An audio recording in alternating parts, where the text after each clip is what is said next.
We got another story for you, so don't go anywhere, but please smash that like button, subscribe, turn on the notifications. Let me know you're here in the comments. And okay, guys, we got some good news.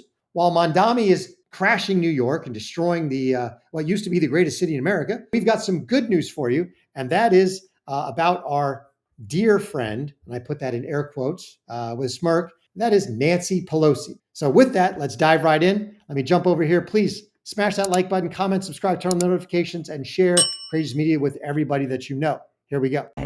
I speak for the people of San Francisco. I have truly loved serving as your voice in Congress, and I've always honored the song of St. Francis, Lord, make me an instrument of thy peace, the anthem of our city. That is why I want you, my fellow San Franciscans, to be the first to know. I will not be seeking re-election to Congress. With a grateful heart, I look forward to my final year of service as your proud representative.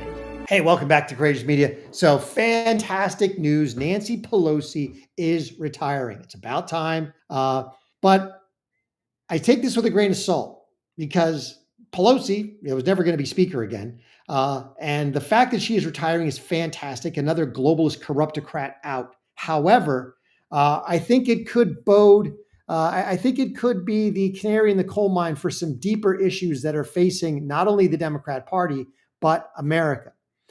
She has been a horrible, horrendous, corrupt politician. She is the true wolf of Wall Street. And we're going to get into that. But first, let's check out, because Donald Trump had some things to say about Pelosi's retirement. And I thought it was fantastic. Here's Peter Doocy on the White House lawn talking to Fox News. Chatted with President Trump about this breaking news that Nancy Pelosi will be leaving Washington. He tells me the following, and this is a quote. The retirement of Nancy Pelosi is a great thing for America. She was evil, corrupt, and only focused on bad things for our country. She was rapidly losing control of her party, and it was never coming back. I'm very honored. She impeached me twice and failed miserably twice.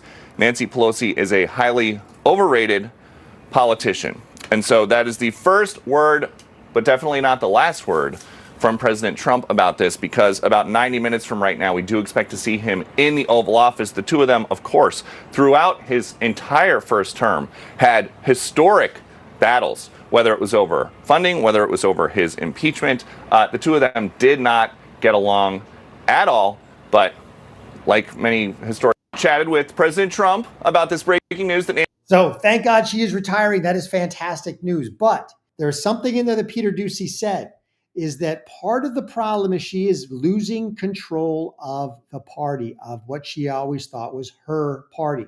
She is the true globalist, corruptocrat, establishment Democrat. And the time for the establishment Democrats looks like it's over. The problem is, I think what is replacing them is far worse. Where are we going to get our stock picks? Because Pelosi in her career maintained an 855% return in the stock market.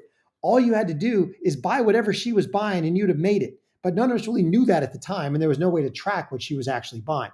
But check this out from Speaker Johnson. He had a very brief snippet, which I thought was very prescient and very sad. Well, because I think it represents one of the real reasons why she is retiring, other than the fact that she's old and she's gotten rich in Congress. But here's the other reason, which does not bode well for America. You saw the headline. Former Speaker Nancy Pelosi has now announced her retirement this morning. That is a very important sign that I hope that you all will delve into. Even the famous San Francisco liberal is not far left enough for the neo-Marxists.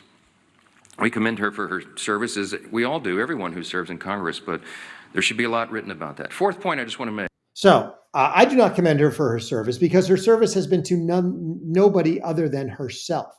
She has served nobody but Nancy Pelosi in Congress. She has done no good whatsoever. In fact, she has been the ultimate poster child for corruption in Congress. Check this out. In her career, she has made about $6.5 million in salary, which is just in and of itself is egregious that we pay Congress people this much.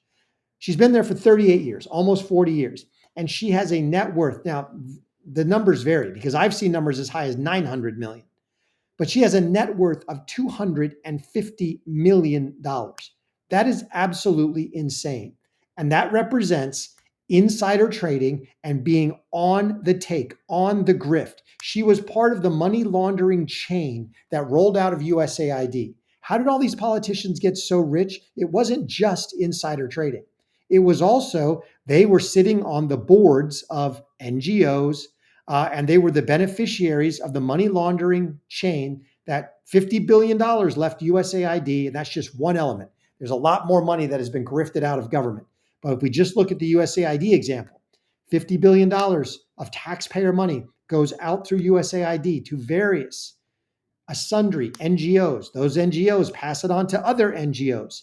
And you've got everybody taking a cut. Eventually, that money goes back into as donations to Democrat politicians. But along the way, these Democrats all sit as board members on a lot of these NGOs, and they collect checks, salaries, benefits, you name it. So they all got rich on taxpayer money and insider trading.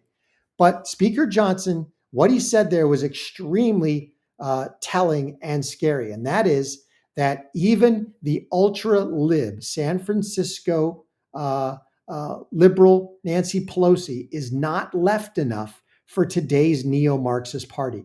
The AOCs, the Ilhan Omars, the Ayanna Presleys, the Zoran Mandamis of the world are far more left than she ever was. And they are far more anti Israel than she ever was.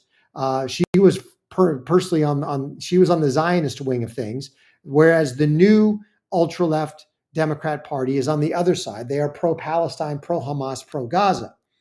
And so you've got a massive shift in the Democrat Party, and it is a shift towards ultra left wing, communist, socialist, ultra woke, that I think is extremely bad for America. It represents the Red Green Alliance. It represents the unholy alliance of woke and Islamism and communism that I think they are trying to use to take down not only America, but Western civilization, just like they've done in London and other places. Let me know what you think. I really appreciate everybody rolling up. Thanks so much for being here. But let me know what you think in the comments. If you like Courageous Media, please smash that like button and share Courageous Media with everybody that you know.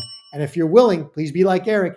Join us as a member on YouTube. Would love to have you as a member of the Courageous Army. Remember, God is good and he is sovereign. This is all in the plan. No way. God is not surprised by any of this. Until I catch you next time, have a great day.